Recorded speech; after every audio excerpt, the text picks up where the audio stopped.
亲爱的朋友们，欢迎来到微光夜读。为了即将到来的收购，公司挖来一大厂高管，刚来就各种搞福报996、狼性文化、大小周，还强硬安插自己亲信到重要部门当主管，弄得基层人心惶惶。我没忍住对了几句，就被他各种穿小鞋安排加班，大小会批评不断。前脚同事兼女友劝我忍忍，后脚直接被我撞见他跟高管在会议室做 PPT。 我踢开门，将高管一顿打，高管叫嚣着要开除我，我要全行业封杀你，你等着回乡下种地去吧。女友也理直气壮，水往高处流有什么错？咱俩不合适，你配不上我，张总才是我男朋友。我却笑笑，公司明天将正式被收购，新任董事长是我爸。接下来开始我们本期故事，记得点击订阅并开启小铃铛。公司新来了个高管，据说是从哪个大厂里面出来的，背景特别硬。一家大公司这样的事儿虽然不算多，但也不是从没见过。起初我并不在意，以为是公司哪个股东塞进来的草包，像之前一样随便应付2下就行了。谁知道他刚把位置坐稳，就搞起了大刀阔斧的改革。改革的第一步就是裁员。在新高管张伟主持召开的第一个会上，他就把公司几个核心部门的主管全炒了。我刚来就看了你们的业绩，你们这几个人的实力，当主管还远远不够格。张伟叉着腰指点着，坐在高位的董事长竟然还颇为赞许地点了点头。我眼睁睁地看着同事们辛苦奋斗来的位置被一些名字都没听过的人取代了。也许因为我手下的部门不算张伟认为的核心部门，他没有把我的位置换掉，我竟然成了那么多主管里唯一幸存的那个。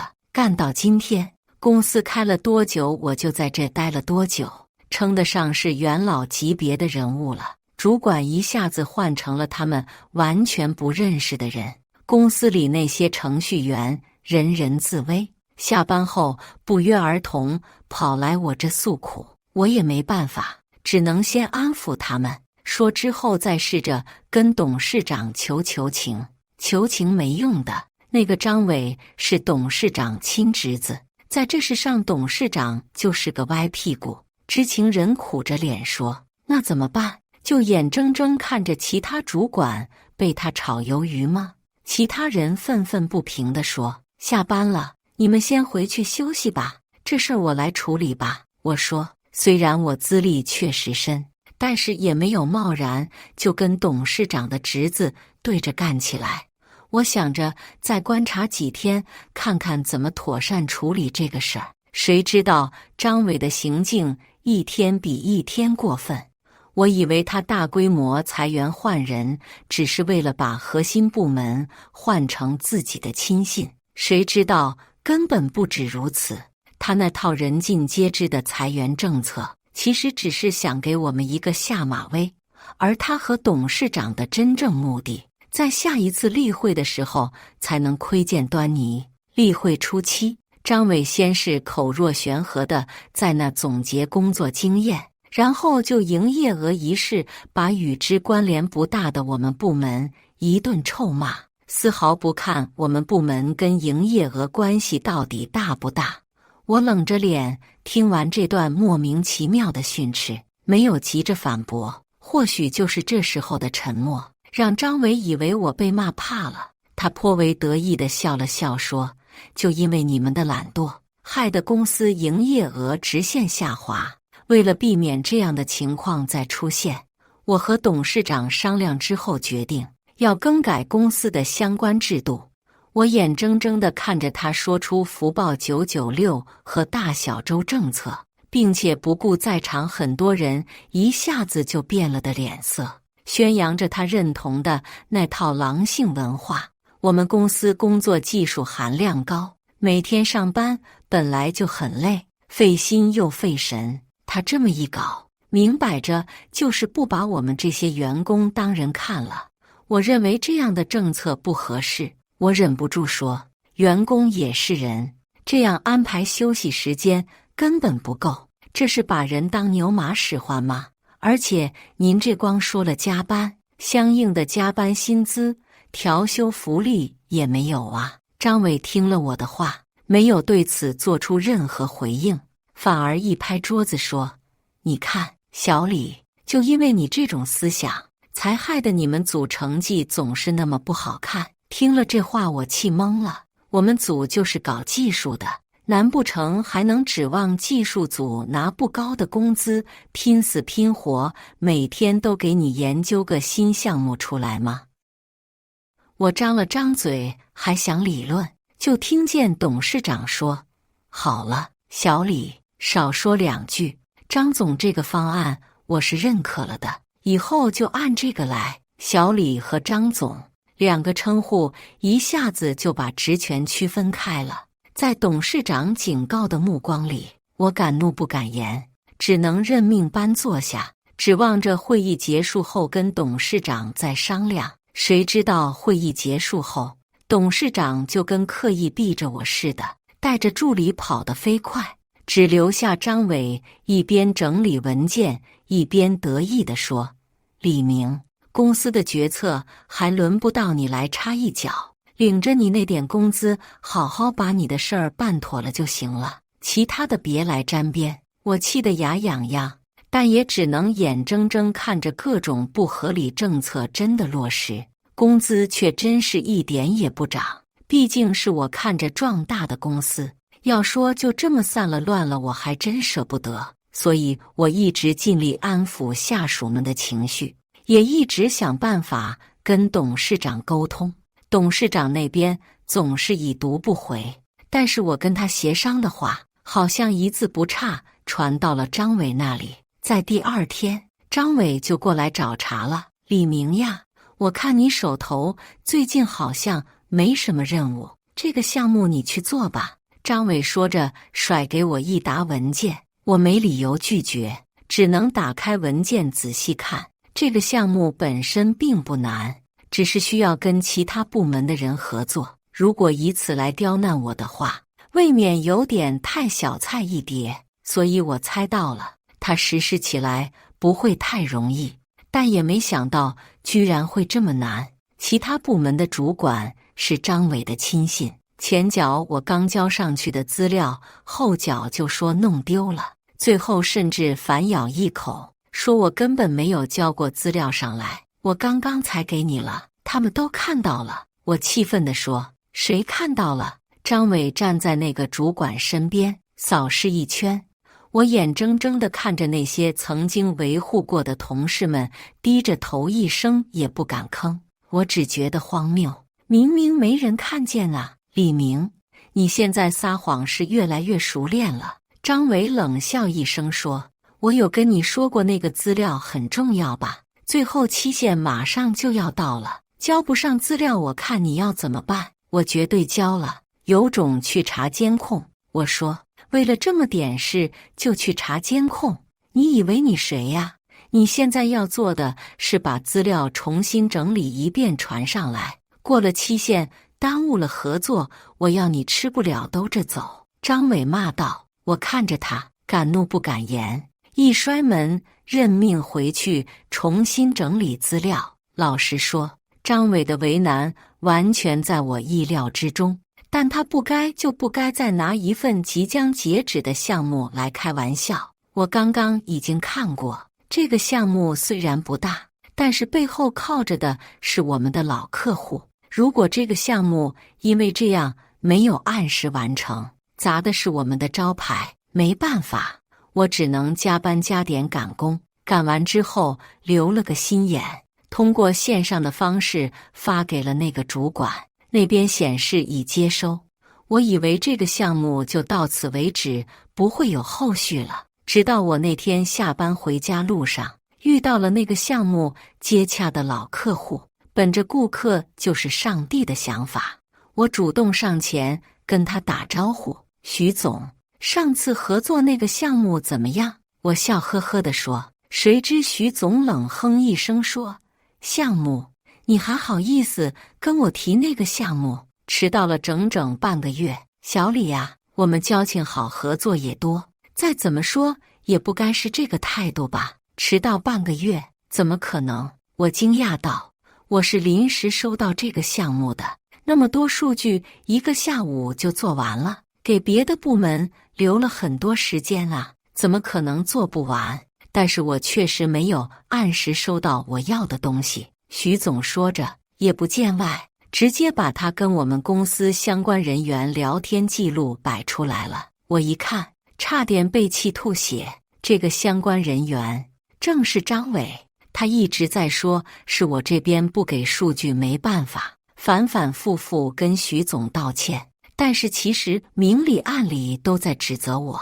在他把东西给徐总的前一天，也就是我提交数据后的半个月，他才终于拿到了数据，开始赶工，然后在第二天提供了相关产品。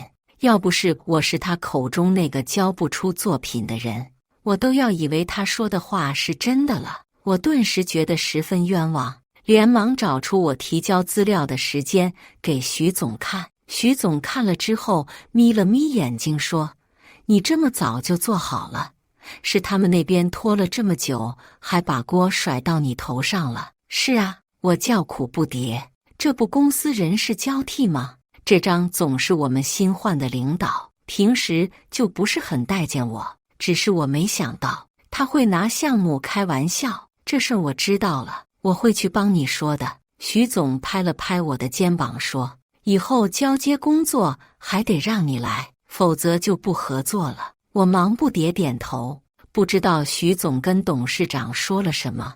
第二天路过董事长办公室的时候，还能听到里面传出来的训斥声。抱着看好戏的念头，我特意在门外茶水间多站了会儿，然后就看到张伟黑着脸从办公室里出来，看到我的身影，他立马快步走过来，压低声音逼问我说：“李明，是谁允许你把你的工作进度说出去的？”看来徐总没有说我主动跟他解释这事儿，我放心了，装傻说：“什么说出去？”徐总问我当时的进度，我就直接说了。怎么，这个项目没顺利完成吗？张伟气得咬牙切齿，他狠狠瞪了我一眼，伸出一根手指警告我说：“我警告你，最好少在我背后搞小动作，否则你以后就别想好过。”说完这句话，张伟转身负气走了。看着他气闷的背影，我忍不住哈哈大笑。那天之后，我和张伟之间的气氛愈发剑拔弩张。他到底是个总，平时给我安排加班，莫名其妙给我穿小鞋，也是手到擒来。我高估了他对自己形象的重视。张伟似乎完全不在意自己在同事心里是个什么人，带着一些莫名其妙的借口，就要在例会上对着下属一顿臭骂，尤其是我和我部门里的成员们，弄得公司上下人心惶惶。我依然雷打不动地跟董事长说这些事，是对董事长还抱有一丝幻想。董事长确实会偶尔惩罚张伟，只是那些惩罚都无足轻重。惩罚过后，张伟依然我行我素，眼看着公司业绩越来越垮，我忍不住跟我女朋友童茵茵抱怨说：“张伟这样是吃准了没人能治他了，要不是舍不得我们公司，哎呀，闹到这一步也没办法了，你就忍一忍嘛，万一到后面张总不计较了，这事儿就过了。”童茵茵说：“童茵茵是我进公司之后认识的，长得漂亮，性格也好，我对她一见钟情，追了很久她才答应和我在一起。这会儿听到她用撒娇的语气说话，我心里那点烦躁也被磨平了。后来仔细一想，好像也确实如此，忍一时风平浪静，大不了等后面弄出更大的成绩来了，再去跟董事长商量改改政策。说到底，有成绩才有底气。后面几天，我也就真的听了童茵茵的话，没有继续跟张伟对着干。前面几天，张伟还露出了得胜者的那种骄傲表情，后面也慢慢收敛了。他依然针对我们组，依然想方设法压榨其他员工，但是没有之前那么过分了。就在我以为这一切真的就要这么过去了的时候，现实再一次给我一记重拳。童茵茵出轨了，这是在那天我说要给她个惊喜的时候发现的。我给她精心准备了情人节礼物，捧着一束玫瑰忽然出现在她身后。童茵茵吓了一跳，我确定那不是惊喜的表情，是真的被我吓到了。我愣了愣，还没来得及说什么，就在她身上闻到了一股很大很浓的烟味，浓到甚至有些呛鼻。但是童茵茵本身是不抽烟的，她甚至讨厌烟味，因为这个，我甚至还专门去戒烟了。但是现在，她身上却沾上了这么重的烟味。正常社交距离下，是绝对不会有这么大的味道的。凑近的那一刻，我的脸色唰一下变了。童茵茵显然是注意到了我的脸色，慌张换了嗔怪的语气说：“哎呀，你干嘛？忽然出现，吓我一跳。”“哦，我是想给你个惊喜。”我说。“吓死我了。”他跺了跺脚说：“我们赶紧走吧，刚刚好几个人在这边抽烟，一股烟味，臭死了。”好，我答应了，但是对于他的话，我没有全信。我们像平时一样约会，牵着手时却各自心怀鬼胎。我刚刚凑近确认过，烟味是从他衣领上传出来的。正常社交距离下，再多人抽烟都不会精准沾到衣领上，这是男士香烟的味道。童茵茵很大可能出轨了，这个认知令我感到十分愤怒。但看着他跟我说话时无比自然的神态，我又没办法真的去问他，真的跟他找茬，这太不男人了。于是我暂且按下了那股情绪。约会结束后，自己一个人跑去香烟店，凭着记忆认出了那款香烟的味道。那是一款很贵的香烟，普通人一般不会浪费钱在这上面。我记下了这个牌子，不动声色地开始观察身边接触得到的男性里有没有人会抽这款烟。这款烟性价比实在太低，我看遍了小组里其他成员，没有一个人会抽这款烟。之后，童茵茵也没有再表现出什么异常。慢慢的，我把这件事抛之脑后。直到有一天，我在去张伟办公室拿文件的时候，在他的桌子上看到了那款烟，我瞳孔一震，我动作停顿得太明显。张伟也发现了，顺着我的目光，他看到了桌子上那包烟。李明，你看我的烟干什么？有什么事吗？张伟说：“啊，没事。”我说：“就是这种烟没怎么见过。”下意识盯着看了。听了这话，张伟哼笑一声说：“你没见过正常，这烟贵着呢，不是每个人都抽得起的。没事，你就出去吧，好好干活，别在这偷懒。”我扫了他一眼，没说话，转身走出了他的办公室。会是张伟吗？这个猜测堵满了我的脑子，让我连吃张伟的话都忘了。怎么可能是张伟呢？他跟童茵茵明明是八竿子都打不着的关系。童茵茵只是我手下一个员工，平时公司大会都轮不到他参加。再说了，他的办公桌离张伟很远，平时根本不会有什么交集。他俩出公司也是朝着两个不同的出口出的。张伟知不知道有童茵茵这么个人都难说。再说了，我不相信童茵茵会放弃我去跟一个又胖又丑的男人。在张伟说要实行大小周制度的时候，童茵茵意见也不比别人小。按道理来说，他对张伟应该是像我们组其他人一样，是怀着怨恨的。他怎么可能跟张伟勾搭在一起？没道理呀！我脑子一片浆糊，甚至差点影响到了工作。上班的时候，我看着童茵茵的脸，甚至产生了直接去逼问她的冲动。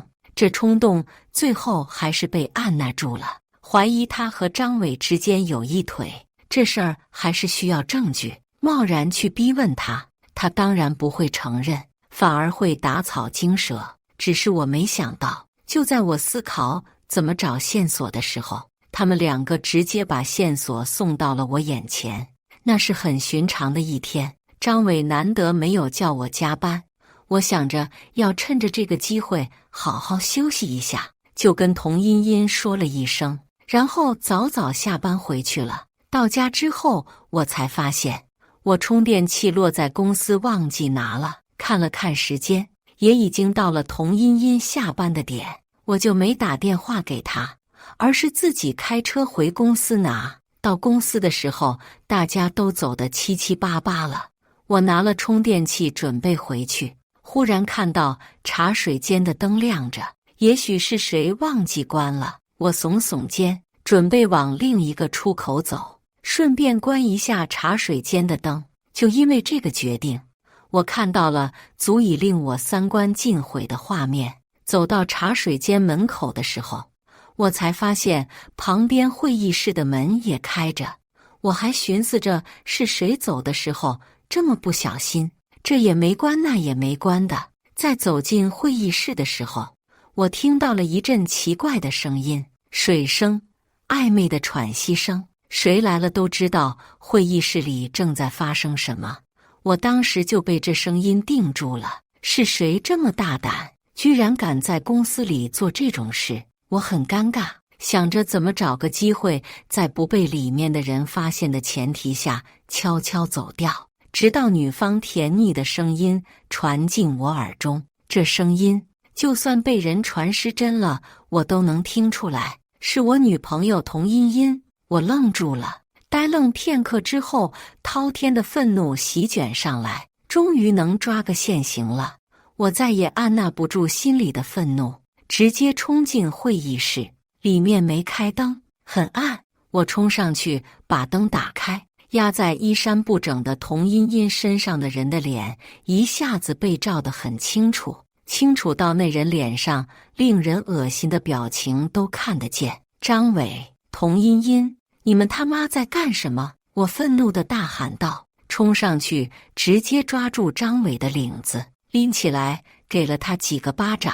张伟吓了一跳，挨了几巴掌之后也反应过来，转头跟我扭打起来。张伟很胖，但因为天天过的那种花天酒地的生活，身体素质很差。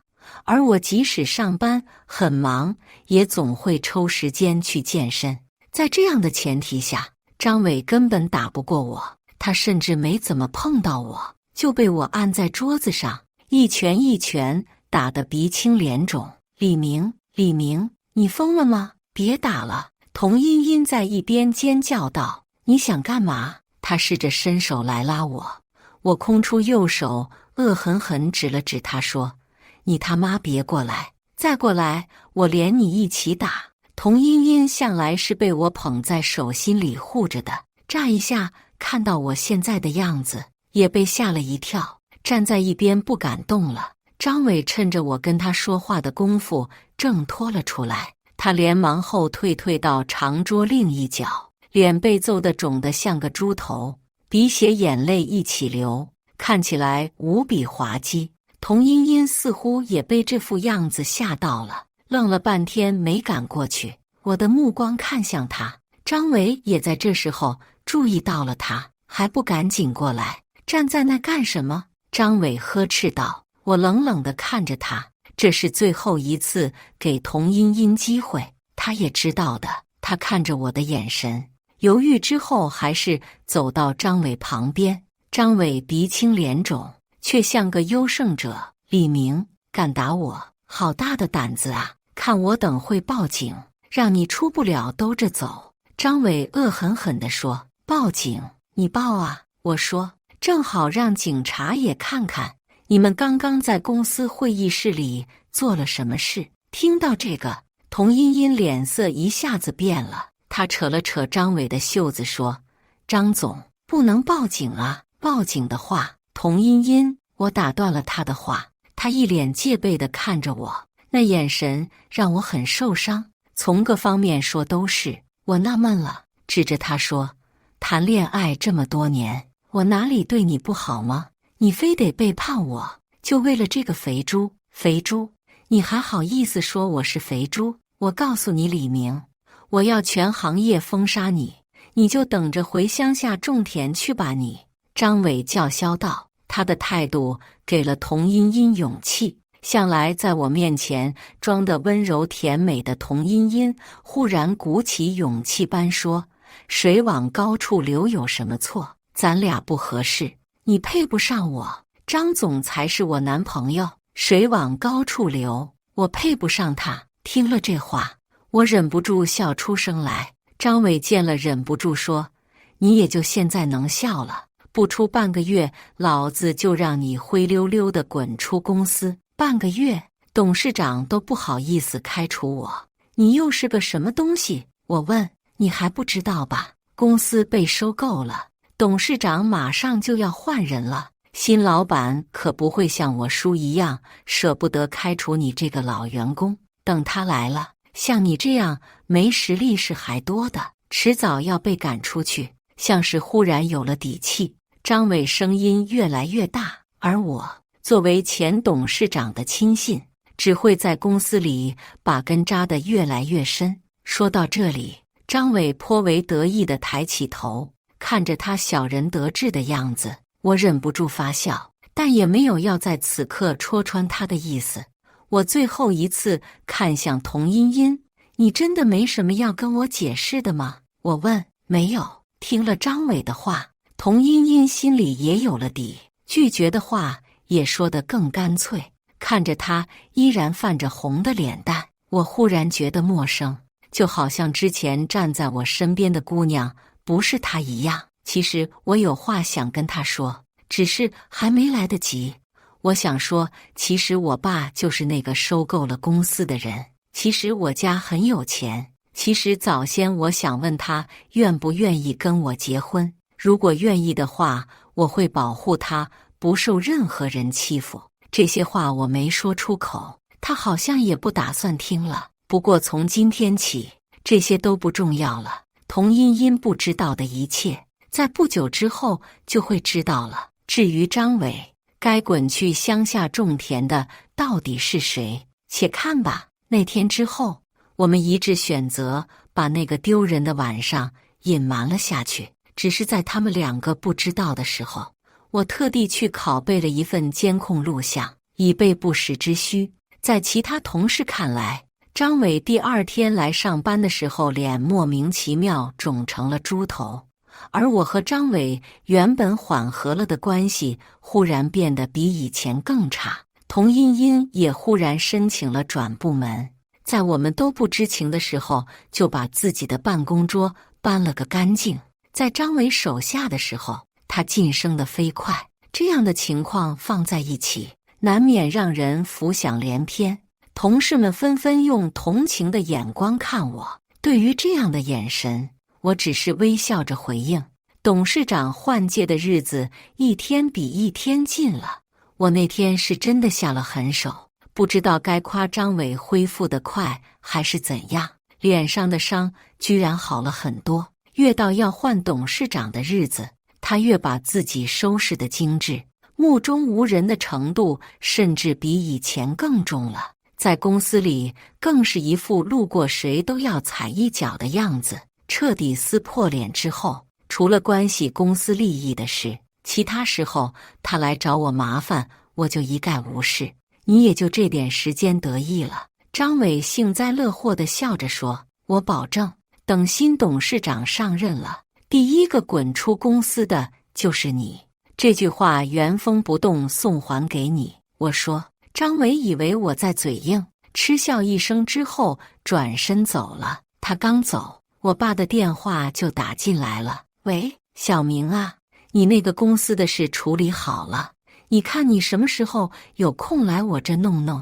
我爸说，爸，我改主意了。我说，把董事长的位置给我吧，怎么忽然改主意了？之前不是嫌这位治事多不乐意吗？我爸纳闷地说，公司里面出问题了，有些人要尽早处理掉。我说，我爸的效率很快，刚商量好就让我去找他，然后挂了电话。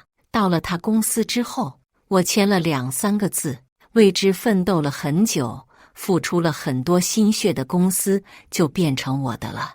我专门开了一个新的微信号，联系公司那边的人，说希望能尽早举行董事长换届。前一位董事长捞足了油水，其实已经不管事了，换届早晚也不影响什么。公司那边的人很快就答应了，并且推来一个人的名片，说公司现在大大小小的事都是他在管，有问题问他就行了。这名片我眼熟得很，我笑了笑，没有主动去加，而是跟公司那边的人说，不重要，反正你叫个人来加我接洽一下就好了。这本来应该是人事部门的事。我等了片刻，向我提交好友申请的却是张伟。董事长你好，我是小张啊。张伟说，我现在是公司高管，对公司熟，之前也在大厂干过的，你有什么不明白的直接问我就好。您贵姓？看着他这副殷勤的样子，我忍不住想笑。免贵姓李，我回复说，好的李董。张伟说，后面我没再说话，看着他介绍公司框架，虽然这些东西我比他都熟。介绍到我们部门的时候，张伟说，这个部门情况比较复杂。我挑了挑眉，怎么说？这部门那个主管是个老顽固，仗着自己资历老，一直固执己见，完全不听公司调动。上次还因为跟公司一些人的部门矛盾，害得公司里面一个项目差点黄了。还是王强去陪那个客户喝酒，喝到差点胃出血了，才把项目保住的。王强就是上次那个硬说没收到我资料，耽误了时间的人。听到这里，我嘴角一阵抽搐。在公司这么多年，我的能力到底是大家有目共睹的，今天他却可以因为私人恩怨，丝毫不提我对公司做的贡献，在一个新的董事长面前拉低我来捧高一个废物。如果今天跟他接洽的真的是一个新的董事长的话，我的职业生涯说不定就真的到头了。他如我意料中一样可悲可恨啊！事已至此，我本来也不会再想着留情，让我等着回乡下种田是吗？那就以其人之道还治其人之身吧。我跟张伟敲定了去公司召开董事会的时间，换下了平时穿的衣服，穿上了上回我爸帮我订的西装。我爸还颇为稀奇地说，早让你穿大牌西装，你死活不肯穿，今天怎么又穿上了？之前想着靠自己的力量从底层爬上去，现在不这么想了。我笑了笑说，我有这样的力量，就应该光明正大地站在高处，然后把张伟这样可能毁掉别人前程的祸害全部铲除。我穿着西装到公司的时候，发现张伟已经到了。他身形很胖，强行套在不合身的西装里，显得相当滑稽。看到他这副样子，我忍不住笑出声来，正好被张伟听到了。笑，你也就这会儿能笑了。张伟恶狠狠地说，等董事长来了，我第一时间把你从公司赶出去。哦，是吗？我笑了笑，没有多说，比他先一步走进会议室，然后在他的注视下坐上了董事长的位置。大家好，我微笑着看向张伟，然后说，我是新上任的董事长李明。早已准备好的 PPT 换到下一页，我的简介在上面标得一清二楚。整个会议室一下子安静了下来，张伟的表情像是吞了苍蝇一样难看。我戏谑地笑着，看着震惊、不可置信、慌乱、惶恐的表情一次从他脸上划过。在众目睽睽之下，他那身西装被冷汗浸透了，隔着很远，我都感觉能闻到那股酸臭腐朽的味道。张总是吧？怎么不坐下？我说。张伟表情变了又变，瞪了我半天，转身摔门而出。太欺负人了！会议结束之后，我从会议室走出来，就看见张伟带着一群他的小弟们在声讨我。令我意外的是，童茵茵没有在那群人里，反而一个人坐在一边，像是在想什么。看到我之后，他的目光又变得殷切。见了这一幕，我恶心的想吐。看见我出来，张伟又换上了一副有恃无恐的样子。李明是吧？以为靠这点手段就能打倒我吗？我告诉你，按我的资历来说，去哪家大公司都不是问题。你以为我会留在这当你的手下？我不仅要走，我还要带走公司里的精锐，你就等着破产吧。精锐，听了这话，我忍不住笑了。谁是精锐？你身边那群人。这话里嘲讽意味很足。听了我这话，张伟身边的人顿时都变了脸色。你什么意思？王强代表他们发声道。没什么意思。我说，我来通知你们，在场的所有人，现在要么滚去底层，要么以后都别踏进公司大门。至于你，我看着张伟，你没有去别的大公司的机会了。我话音刚落，警察就走了进来。谁是张伟？我主动指认，你涉嫌违法挪用公司财物，请跟我们走一趟吧。警察说。什么违法挪用公司财物？我没有啊。警察同志，你们是不是抓错人了？警察同志，张伟惨白着一张脸，试图挣扎，却被警察按了个严实。刚刚还一副天不怕地不怕的样子的张伟被铐走了，周围一片死寂。我没再去看那群张伟的簇拥者的脸色，忙着去把原来被张伟裁掉的几位主管找回来。新上任之后，公司有很多事等着我处理。我坐在翻新过的董事长办公室里，面前是成堆的文件。忽然听见敲门的声音，进来。我说，门开了，传进来一阵熟悉的香水味。我皱着眉抬头，看见童茵茵不知什么时候换了一套衣服，显得她清纯又勾人。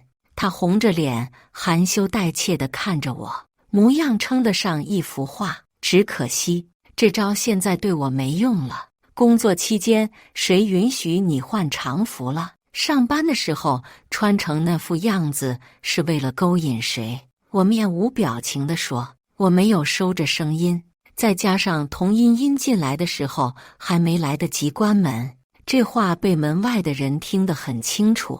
看好戏的眼光纷纷落在童茵茵身上，她的脸色一下子白了。她顶着众人鄙夷的眼光去把门关上，白着脸含泪说：李明，你要相信我，不是那样的。不顾我一脸的不耐烦，他自顾自解释起来。他说他跟张伟是被强迫的，张伟威胁他说，如果不从了他，他就会更变本加厉地刁难我。言辞间把自己塑造成了一朵纯白的茉莉花。可惜我看了那天在会议室里完整录像，甚至猜到了会有今天。我还特意截取了一段，张总，我当着他的面播放。他甜腻的声音很快响彻整个办公室。李明好像发现我们的关系了，你什么时候给我升职，把我从他手下调出来呀？我真的一点都不想应付他了。我按下暂停键，饶有兴味地说，张伟逼迫你跟他在一起，逼迫你脱了衣服问他什么时候给你升职，是这样吗？他还逼迫你，后面还有呢，你想听吗？我说。童茵茵没说话，转身跑掉了，只留下一个狼狈的背影。之后几天，我再也没有在公司看到他的身影。顺嘴问了人事部的人，才知道他已经辞职了。辞职了好，眼不见心不烦。上位之后，我恢复了原来的制度，有了更多的休息时间和奖金福利。我手下的员工们工作积极性也日益高涨。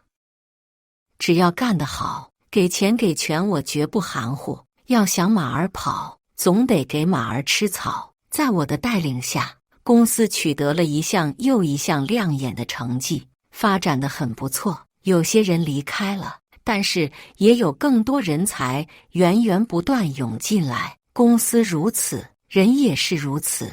感谢大家的观看，本期故事精彩吗？欢迎大家在下方评论区吐槽。如果你喜欢这类故事，记得点击订阅微光夜读，并分享给更多的人，这会对我帮助很大。再次感谢大家的观看。